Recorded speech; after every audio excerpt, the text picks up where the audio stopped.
do Brasil. 7 de setembro, todo mundo nas ruas. Quem não puder ir, presidente, para São Paulo, você aí do interior, do Nordeste, do Norte, coloque uma bandeira nacional na porta da sua casa. Coloque uma faixa verde e amarelo. Você que não tem condições de ir para Paulista com a gente, faça uma manifestação na porta da sua casa. Mas o Brasil precisa mandar um recado para o ministro que pensa que é um Deus. E o recado é: nós não toleramos mais. Chega, presidente. Eu, inclusive, presidente, meu primeiro ano de mandato, subi nessa tribuna com muito pudor, com muita leveza, tentando trazer um debate para a infância. E assim fiz. Poucas vezes me referi ao ministro Alexandre de Moraes, mas no momento que esse ministro colocou em risco a vida de crianças e de crianças indígenas, eu vou subir todo dia nessa tribuna e vou lembrá-lo que a vida dessas crianças agora estão na mão dele. Está aqui. Nós queremos falar, inclusive, presidente, já que ele é tão bom, ele cala uma rede, eu quero ver se ele é bom mesmo indo para a Deep Web, pegando os pedófilos lá na Deep Web. É isso que eu quero ver o ministro Alexandre fazer.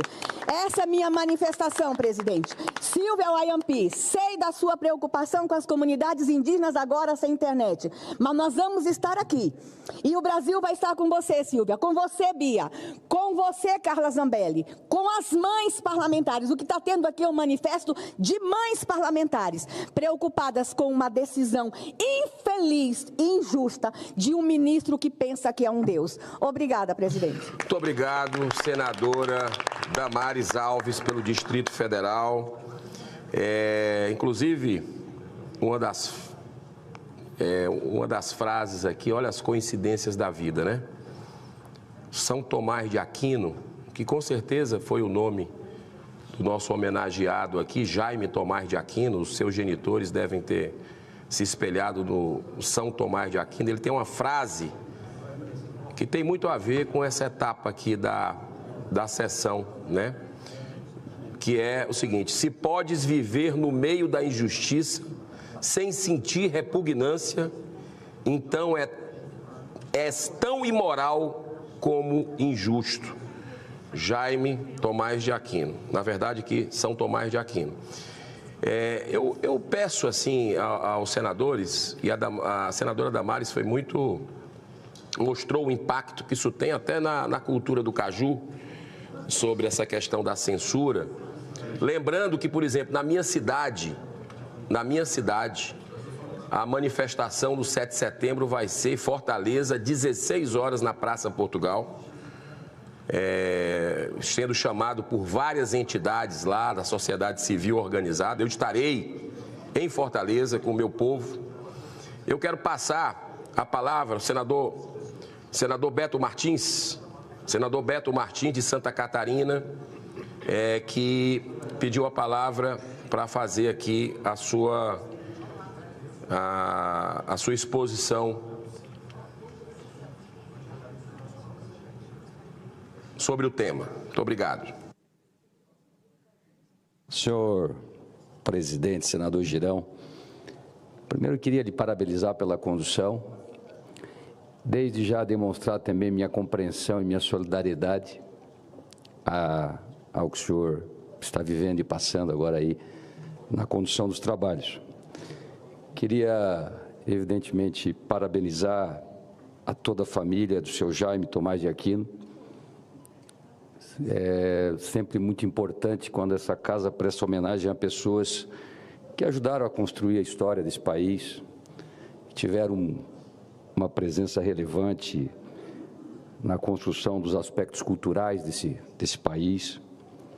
Então fica aqui o meu respeito e a minha homenagem. É bastante difícil para mim falar muito sobre caju, porque eu venho de Santa Catarina. Nós gostamos muito dessa fruta e nós temos que importá-la para poder usufruir. E eu queria só lhe dizer o seguinte: como durante a sessão foi dada a palavra para alguns deputados, eu queria lembrar ao senhor que eu fui citado numa dessas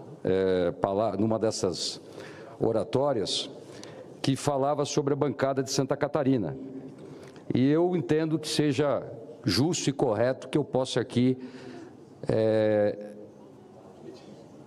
em cima do que foi dito pelo deputado Bilinski, falar o que a bancada de Santa Catarina tem a dizer sobre isso. Ele citou o nosso posicionamento. Eu quero lembrar que esse posicionamento não se deu, senador Girão, agora, depois de todos os movimentos, de todas as pressões. Esse movimento se deu no mesmo dia que nós estávamos aqui em plenário, numa sessão deliberativa, e as notícias da Folha de São Paulo vieram à tona, com extensa materialidade. Então, já naquele dia, eu gostaria que o senhor me permitisse, a bancada de Santa Catarina emitiu a seguinte nota: a bancada de Santa Catarina no Senado Federal reforça seu compromisso com a transparência e a justiça, lutará pela plena apuração de todas as denúncias apresentadas, especialmente aquelas de caráter grave e que estejam fundamentadas por provas materiais.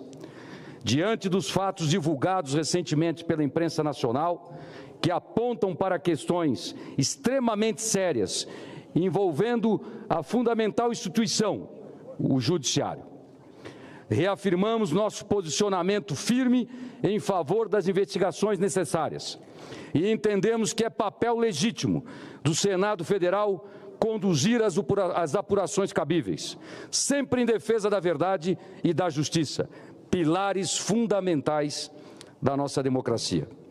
E eu só queria dizer ao deputado Bilinski, ao senador Girão e aos demais senadores que estão aqui, que esse posicionamento não se deu para agradar àqueles que hoje lutam pelo movimento, não foi apenas para seguir um direcionamento de bancada, mas, fundamentalmente, respeitar o voto que nos colocou aqui. O voto que nos colocou aqui, no meu caso, o nosso titular, o nosso hoje governador Jorginho Melo, mais de 1,5 milhão, mais de 1.500.000 votos, foi para defender liberdade, foi para defender democracia, foi para defender lei para todos. Eu venho de um Estado que é forjado pelo trabalho, pela resiliência, e que exige dos políticos que o representam que eles sigam os seus valores e princípios.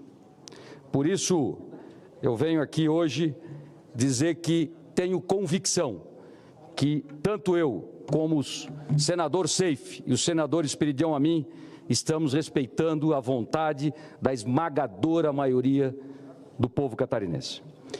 Se nós não nos posicionássemos assim em Santa Catarina, deputada, eu tenho certeza que nós pagaríamos um preço muito alto. Então, eu só finalizo fazendo um pedido ao presidente Pacheco, apesar de eu estar aqui há tão pouco tempo, mas vou tomar a liberdade de fazer esse pedido a ele. Queria pedir ao presidente Pacheco que tirasse dos ombros deles essa decisão.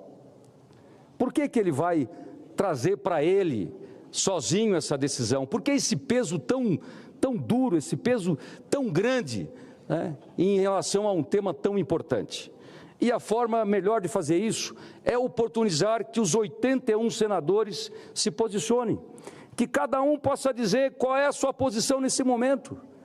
Se nós não darmos ao Brasil e aos brasileiros a condição de saber o que cada um dos senadores da República pensam a esse respeito, nós estaremos cometendo uma grande falha com o Brasil e com o povo trabalhador e sofrido desse país. Faço, de novo, um apelo ao presidente Pacheco. Deixe o Brasil saber, desnude o Senado da República do que pensa cada um dos senadores a respeito desse fato tão grave que hoje mexe com a alma e o coração dos brasileiros. Eu passo a palavra agora ao senador Isalci Lucas, aqui do Distrito Federal, depois senador Flávio Azevedo. Senador Isalci Lucas, o senhor tem a palavra, lhe agradeço. Senhor presidente, primeiro, senador Girão, eu quero parabenizar Vossa Excelência pela iniciativa, dessa sessão especial, celebrando aqui o centenário do Jaime Tomás de Aquino. Tive o privilégio de participar um pouco da sessão Mas agora, dizer o que eu vou falar aqui, né, e proibir de falar é uma coisa fora do comum. Então não vai ser o presidente do Senado que vai dizer o que eu posso e o que não posso falar aqui no plenário do Senado Federal. Então, primeiro, quero mais uma vez registrar a minha indignação, essa retaliação com os meus colegas parlamentares deputados. Eu, que fui deputado 3 mandatos, fico muito constrangido aqui de ver todos aqui cerceados de falar, coisa que nós sempre falamos, toda vez que eu vou na Câmara, eu falo nas sessões solenes sem nenhum problema. E eu fico assim, não é, chateado pelos meus colegas, porque todos nós somos parlamentares, não é? Nós fazemos parte do Congresso Nacional, então esse cerceamento aqui é muito ruim. Mas eu já disse hoje, mas eu quero reforçar aqui um ponto importante que disse hoje na sessão extraordinária,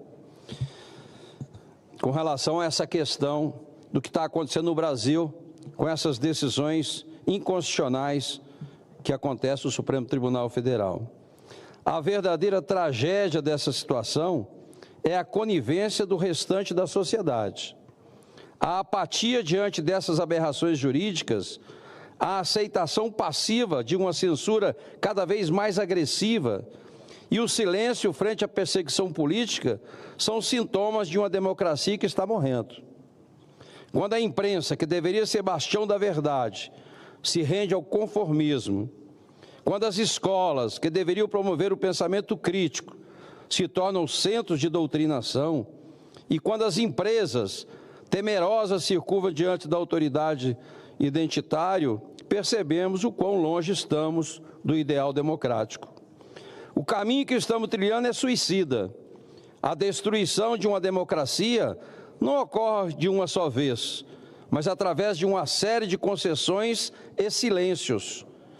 Quando percebemos o que restará, será apenas o vazio de uma liberdade perdida, uma sociedade imbecilizada que não reconhece mais os valores pelos quais lutou.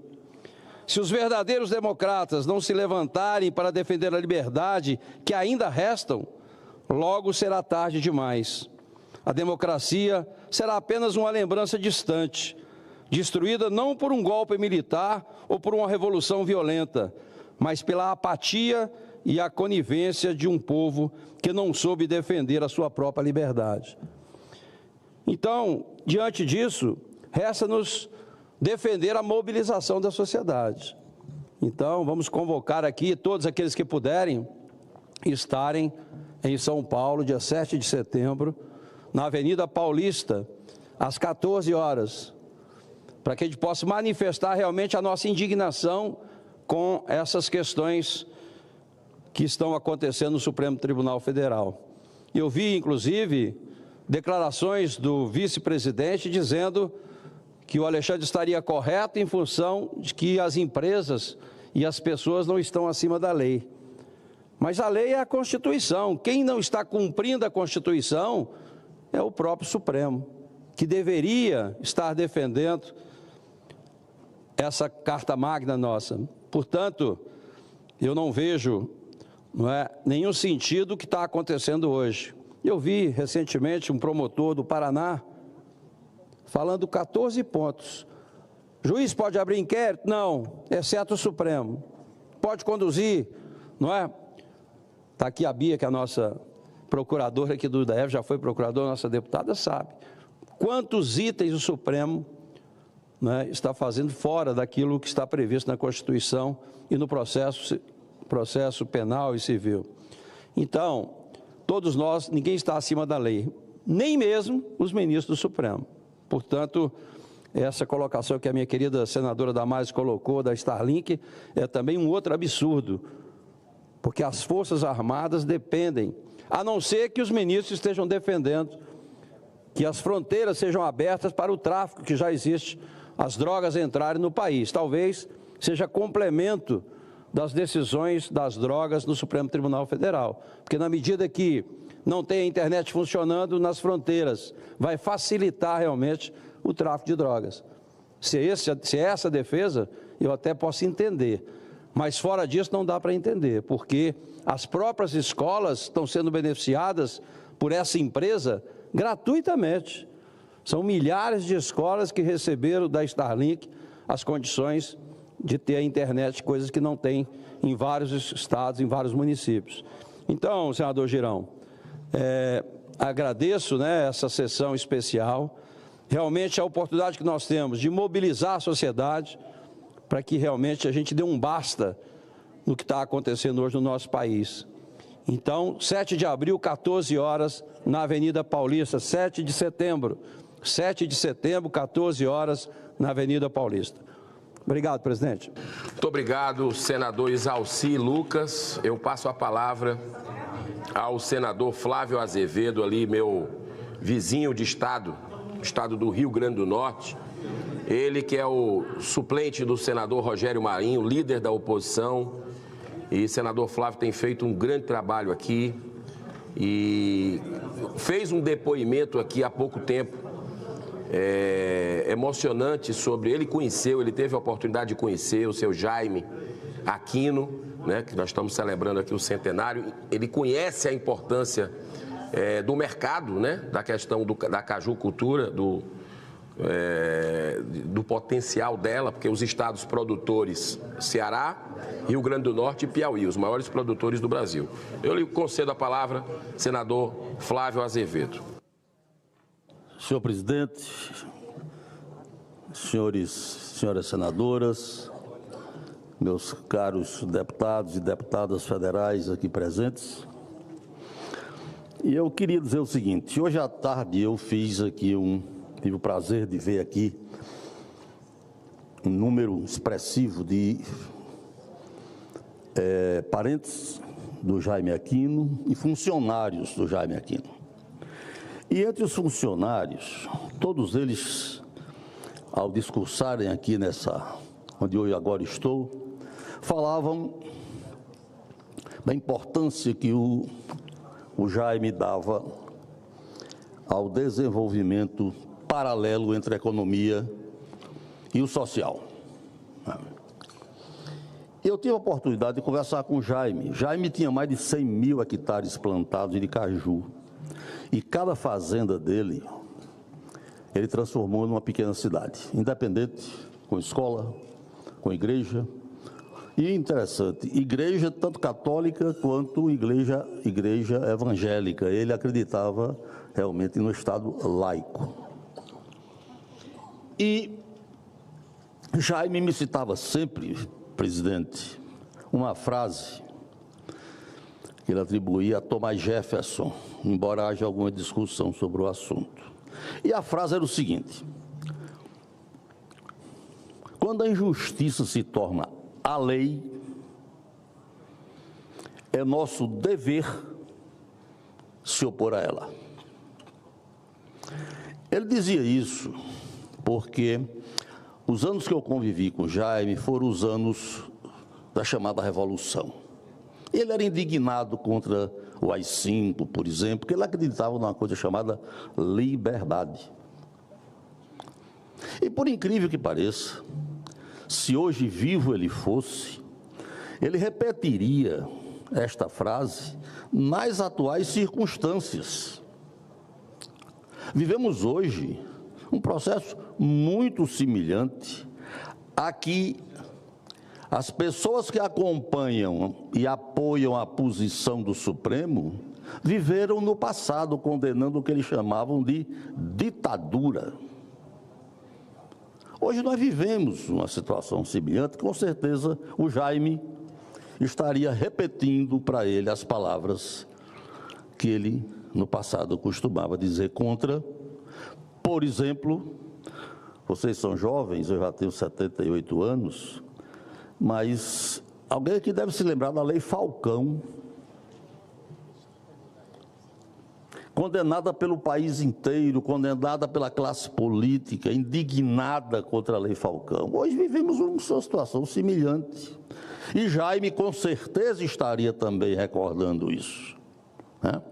Então, em mais uma homenagem que eu faço ao meu saudoso Jaime Aquino, a minha sogra era prima dele, né? A família toda estava aqui.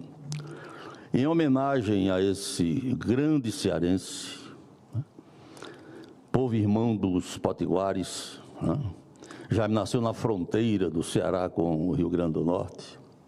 Então, em nome de Jaime Aquino, eu vou repetir a frase que ele sempre disse e transformar essa frase na minha forma de caminhar daqui para frente, enquanto eu estiver nessa posição momentânea de substituição ao senador Rogério Marinho. Quando a injustiça